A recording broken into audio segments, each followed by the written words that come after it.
Selalu saja ada cara manusia untuk memanfaatkan alam sekitarnya, khususnya dalam hal pencarian bahan pangan seperti yang rutin dilakukan masyarakat desa Sragi, Kecamatan Songgon, Kabupaten Banyuwangi.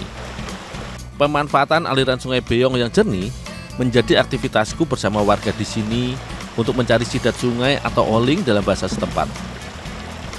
Sungai mengalir ataupun rawa adalah habitat favorit bagi oling, asalkan kualitas air baik dan mendapat banyak oksigen.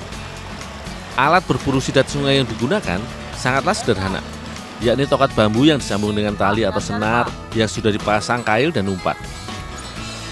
Karena sidat termasuk karnivora atau hewan pemakan daging, maka umpan yang sering digunakan adalah ikan, udang, ataupun katak. Aku langsung menempatkan umpan ke dalam titik potensial. Benar saja, tak perlu menunggu lama. Umpan sudah disambar. Entole! Alhamdulillah. Ikan yang mirip belut ini aktif berkeliaran mencari mangsa di malam hari. Sedangkan di siang hari, sidat sungai akan bersembunyi di lubuk-lubuk sungai atau di balik-balik batu besar. Tentu saja, ini memudahkan perburuan kami kali ini.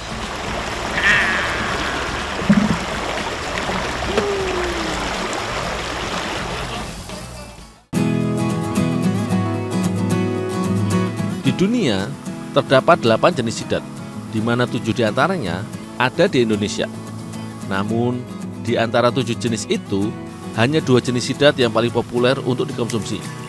Pada usia dewasa, ikan dengan daya adaptasi tinggi ini akan bermigrasi ke laut untuk memijah. Bila sudah cukup kuat melawan arus, larva-larva hasil pemijahan akan kembali berenang ke arah sungai dan berkembang hingga dewasa. Sebelum dimasak, isi perut sidat sungai harus dikeluarkan terlebih dahulu.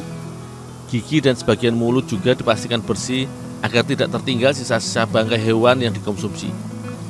Bila sudah dibasuh di air mengalir, sidat pun siap untuk diolah lebih lanjut. Biasanya, warga Banyuwangi akan mengolah sidat menjadi pepes. Namun kali ini, aku dan warga desa Sragi akan membuat olahan pecel sidat atau pecel oling. Berbeda dengan pecel yang lumrah dikenal di daerah Jawa, pecel oling tidak menggunakan sayuran rebus yang disiram dengan bumbu kacang. Bumbu pada pecel oling lebih beragam dan cenderung bercita rasa pedas dan asin. Tak heran, cabai rawit yang digunakan jumlahnya cukup banyak. Bumbu dan proses olahan pecel oling sama persis dengan pecel pitik atau pecel ayam khas Banyuwangi.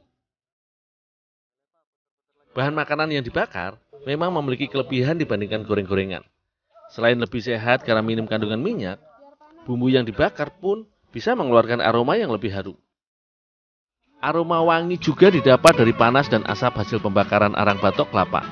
Panas yang dihasilkan lebih tinggi dari arang kayu, sehingga tak perlu menunggu lama, bahan makanan sudah bisa diangkat.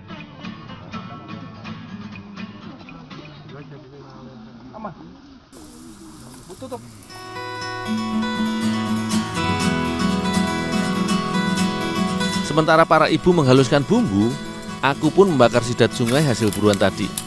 Cara masak pecel khas Banyuwangi ini awalnya ditemui di suku Osing, yakni suku asli tanah Banyuwangi. Makanan ini dianggap sakral karena hanya disajikan pada acara tertentu seperti hajatan, selamatan, dan bersih-bersih desa. Konon, leluhur Banyuwangi memiliki sejumlah pantangan saat memasak pecel. Salah satunya, tidak boleh banyak berbicara selama proses masak. Untuk membuatnya pun harus dilakukan bergotong royong.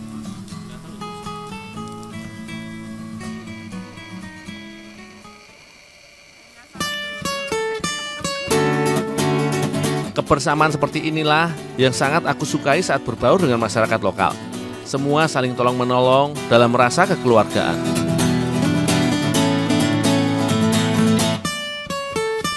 Bahan lain yang tak boleh ketinggalan adalah parutan kelapa muda. Bahan yang satu ini dibutuhkan dalam jumlah yang banyak. Kelapa inilah yang nantinya menjadi ciri khas tampilan pecel oling ala Banyuwangi.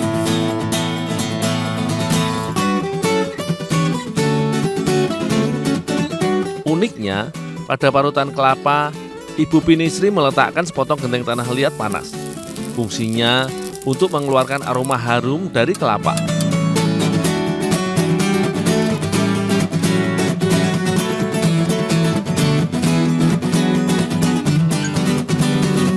Bumbu bakar yang sudah halus dicampur dengan kacang tanah dan gula merah sehingga warna bumbu menjadi kecoklatan. Olahan bumbu ini pun disangrai lalu ditambahkan dengan parutan kelapa yang sudah didiamkan dengan genteng panas.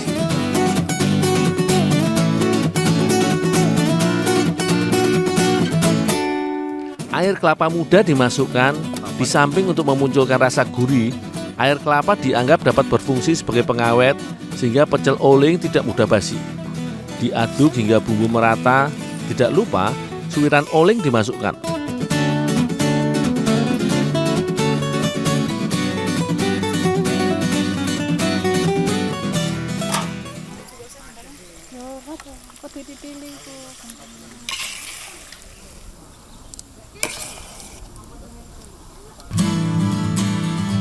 Berbeda dengan jenis ikan lainnya, di Jepang, sidat dikenal dengan nama unagi dan memiliki harga jual yang mahal. Unagi menjadi menu favorit karena dagingnya yang tebal, lembut, kaya protein, kalsium, dan vitamin. Untuk terus menikmati kelezatan sidat, tentu saja kita semua harus menjaga kelestarian alam dan tidak melakukan perburuan secara berlebihan.